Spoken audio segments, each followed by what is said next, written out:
Naghiwalay. Yun, 4 kaming anak, iniwanan ko niya. Maliit pa kong mga anak, tinakas doon sa Cebu ang 2 bata. Ha? Ano ba sina? Kasi may babae kasi na tiga Dumaguete pumunta ng Manila. Ayun, sumama ko sa kanila. May recruiter. Dito sa Manila, 5,000 daw, isang laba. Ano ka pa lang? Oo, 5,000.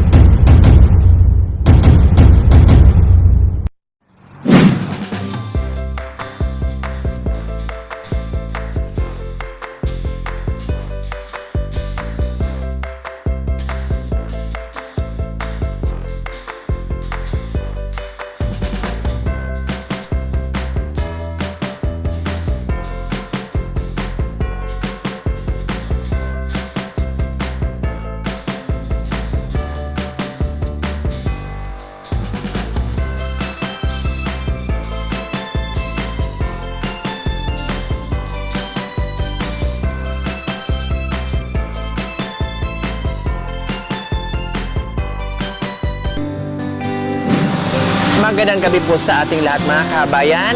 Umuulan, bumabagyo mga kabayan. Kaya mag-ingat tayo ngayon sa mga lakad natin, lalong-lalo na sa mga motorista. No? Doble ingat sa kalsada mga kabayan dahil madulas, no? At madilim dahil lalong nagpapadilim yung ulan mga kabayan. Binalikan natin si Nanay Presi, no? Yung Bisaya na taga Negros Oriental at nananawagan na sana ay makauwi yung kanyang anak na nawalay sa kanya, na dinala sa kanyang mister, no, na nasa Cebu ngayon. So nandito tayo, kamustahin natin kung buhat nung na-vlog natin sila, kung natatawagan na ba siya ng kanyang anak. Kaya tara mga kabayan, umuulan at bumabagyo ngayon, nandito pa rin tayo. Time check 7:50. Walang ilaw sila ni nanay, no? Walang ilaw, tapos tulog na. Alam naman natin pag mga ganyan, no? Maaga natutulog, maaga kumakain para matulog ng maaga pag walang ilaw. At lalo na pag ganito yung panahon na malamig, umuulan at malakas ang hangin. Naku, natulog na yan. Tingnan natin, gisingin natin si nanay.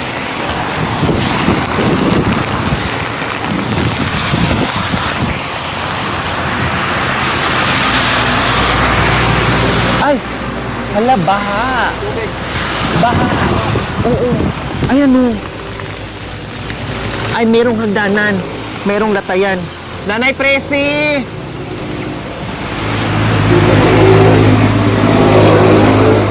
Nanay Presi! Nanay Presi! Nanay Presi! Hello, magandang gabi, Nanay Presi! Kumusta po kayo dyan? Binaha na po pala kayo. Totoo yung sinabi yung nakaraan, pag tag-ulan, no? Ay talagang babaha kayo dito. Pasensya na sa aming disturbo, ha?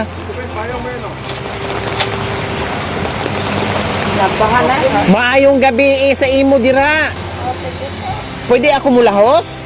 Baka daog ni ang latayan? Kaya ako sa latayan? Sa hagdanan? Ay ano ba to?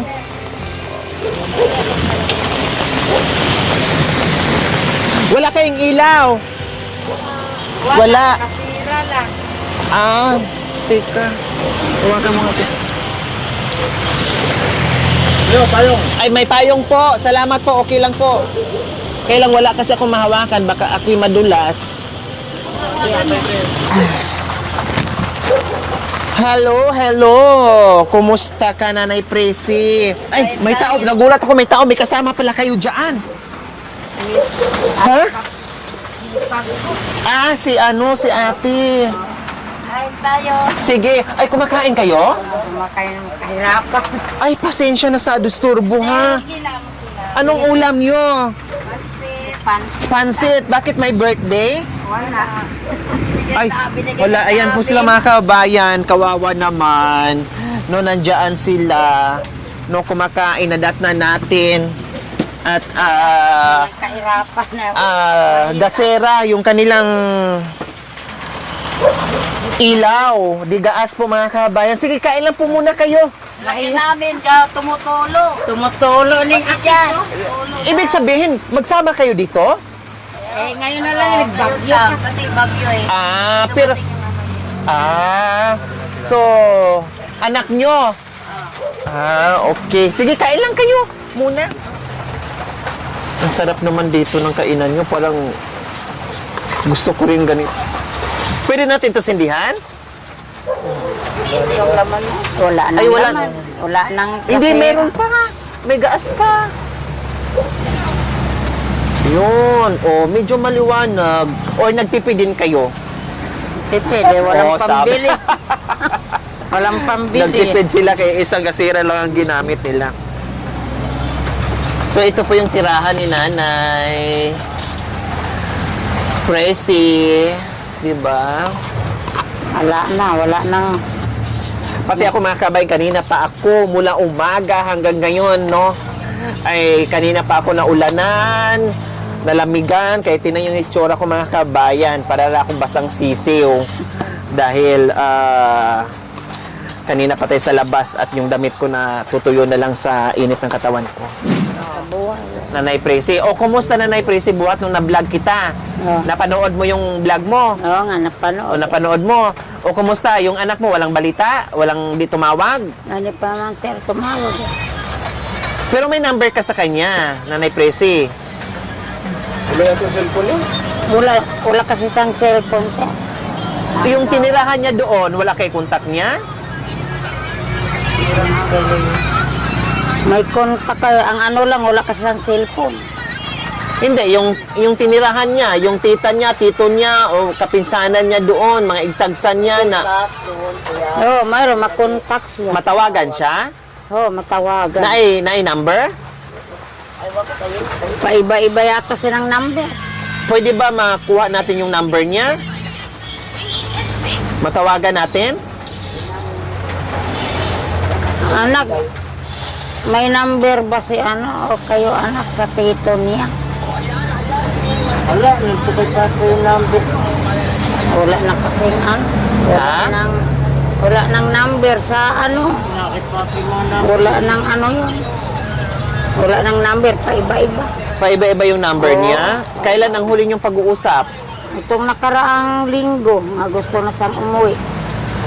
O sana kuha mo yung number niya para matawagan mo. Saan niya gustong umuwi? Dito sa akin. Pupunta siya dito mismo sa iyo? Oo. Dito na siya titira? Oo. At dito na siya mag-aaral? Ipagpatuloy yung pag-aaral niya? Oo, yun. Okay naman sa inyo kung halimbawa uuwi siya dito? Oo, okay lang na ako, sir.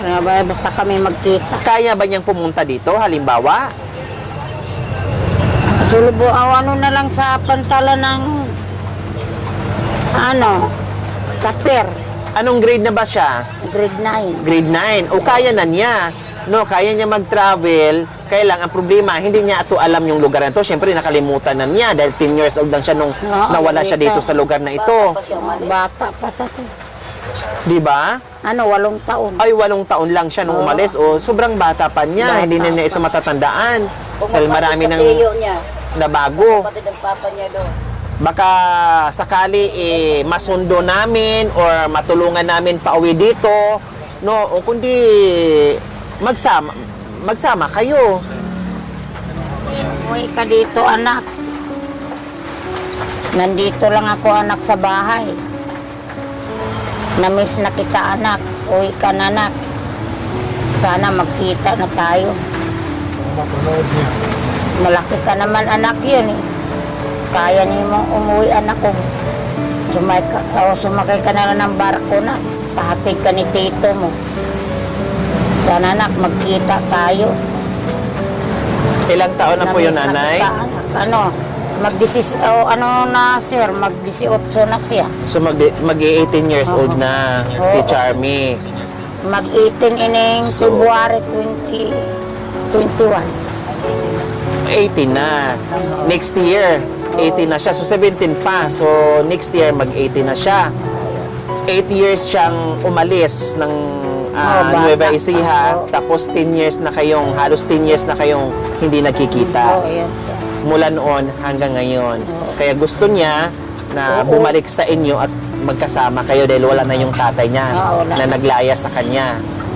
Okay. So, sana, kaya bumalik kami dito, Nanay Presi. Gusto namin makausap yung anak nyo, makuha yung number, contact number niya para makausap namin. Then, titingnan namin kung ano yung pwede namin magawa. Oo. O paano po kaya? Saan tayo kukuha ng contact number, Nanay Presi? Para makontak natin sila doon sa Cebu. Kasi Saan yata tayo kukuha? Meron siya, Facebook. May Facebook po ba siya? Pakitingin niya kaya. Ang ano lang, umiiyak siya sa akin na gusto siyang umuwi. Nung huling pag-uusap nyo, Oo, umiiyak siya. Oo. Ang sabi, ma, huwag may pira ka man 200, ma. 200? Oo, 200. Naku, anak ko lang ako 200. Ano, kung saan niya yung 200? Pambili ng bigas. Aw, abi na kong iplite niya, padung diri kulang to kayo eh. Pambili ng bigas. Bakit? Naku, Di ba may tinitirahan siya doon? Usahay daw sila, hindi makakain. Apigado po diyan Oo, gipuyan. gipuyan, oo. Kaya na ngayon siya na magduha ka gatos kay ipalit og bugas luoya pud taon di ay dito Manang sa iyang kinabuhi. Oo, nagaiyak siya sa ako. Sa ako, anak, huwag mo ko'y kwarta. Wala ni mo napadali. Eh, wala ko sa mga ko'y panalawala. Nahirap nga kami ng pagkain eh. Di ba? Kahit hindi ako makakain, sir. Basta akong anak makakain. Okay, so ayan po mga kabayan, nakapagbigay na no ng Facebook, no? Hahanapin natin, then try natin tawagan tapos mag-uusap kami and then i-update natin muli si Nanay Presi, no? Ang hirap bilang isang magulang nangungulila sa anak na nawalay ng ilang taon o ilang dekada, no? At yung anak din ganun din kung ano naramdaman ng magulang, ganun din ang nararamdaman ng anak, no? Parehas lang dalawa sabik sa isa't isa, no? At uuwi dito na lang siya sa mama niya, dito na lang titira at magsama sila muli at mag-aaral siya. Kaya titingnan natin mga kabayan kung ano ang pwede nating gawin na makauwi ng Nueva Ecija. Salamat po, Nanay Manang Presi. ako, sir, ako'y gusto din akong magkita akong anak. Kahit ito na lang ng buhay lang namin na basta nagsama-sama. Talagang umiiyak doon po, sir, na hindi din ako sila makita. Eh, nagpapaano nga hindi makakain ng almusal. Tapos tanghalian, makakain lang hapunan. Yun. Eh, iba naman ilang itirahan, hindi naman katulad sa magulang nga makakain sa wastong oras. Eh, sa iba kasi makatira na may hindi makakain. Nahihiya din sila, syempre. Oo, Lalo na nahihiya. pag yung hirap din sa buhay, Oo, yun. and then plus pakikisama pa, Oo. syempre, nahihiya. Iba Oo, talaga pag nahihiya. sariling magulang. Oo, yung dito kasi sir. Nang nagdasal na lang ko, sir. Sana may tumutulong sa akin na hindi lang ganito ang buhay ko. Maayos-ayos na lang ng anak ni nga to ang tirahan. Yan ang sabi ko sa kong anak lalaki. Online ba siya? Pwede mong itry? Gusto namin makuha yung contact number ng anak nyo para makausap namin. Para yung pwede namin gawin sa kanya. Oo. No, Nanay Presi. Kaya pasensya na sa aming disturbo. Kaya, Akala ko nga sir. tulog na kayo. Yung Hindi pala, pa, sir. Gising ko. kumakain pa. Oo nga. Sabi ko, naku patay, tulog na sila, walang ilaw. Yung pala, wala naman talaga kayong ilaw dito. Wala, yan lang, sir. O sige, pagbalik namin dito, bibigyan kita ng solar. Para may ilaw ka na. Oo nga, ito, sir. Ha? Nagpasalamat yun kung mayroong solar. Kaya O, parang solar na lang. Ng anak mo, Wala na nakasulak na ata. puro tulo. okay, so ayan po mga kabayan, uuwi na tayo kasi habang gumagabi mga kabayan, no, lalo ding lumalakas yung hangin. Kaya baka mamaya stranded tayo sa daan, ang layo pa. 3 to 4 hours pa tayo. Tama? Ang traffic pa dyan, nanay. Sobrang traffic dyan. 3 to 4 hours pa yung biyahe namin. Baka mamaya stranded kami kaya hindi na kami magtatagal. Importante, sige, na-update namin kayo, nakuha namin yung number and then tatawag kami para matawagan din namin yung anak nyo na sa Cebu, ha? Okay, sige, dito na kami, ha? Kasi ang lakas na ng ulan. Payong kayo? Opo, meron po. So, uwi na tayo, mga kabayan. Nanay, bye-bye. Nanay Presi. Ang tubig, Diyos ko. Inches na lang. 1 inch na lang siguro mga kabayan. Aabutin na sila dito. Ayan oh. Mukhang lilikas. Kaya nanay oh, nag-uumpisa na. Ako, malakas ang ilog na. Ako, ando na sa gantuhan. Bye-bye po. Sana makauwi ako. Ay, Diyos ko, Ginoo ko. Hala, ang lakas na ng hangin. Ay, Diyos ko, ang layo pa ng uwian namin.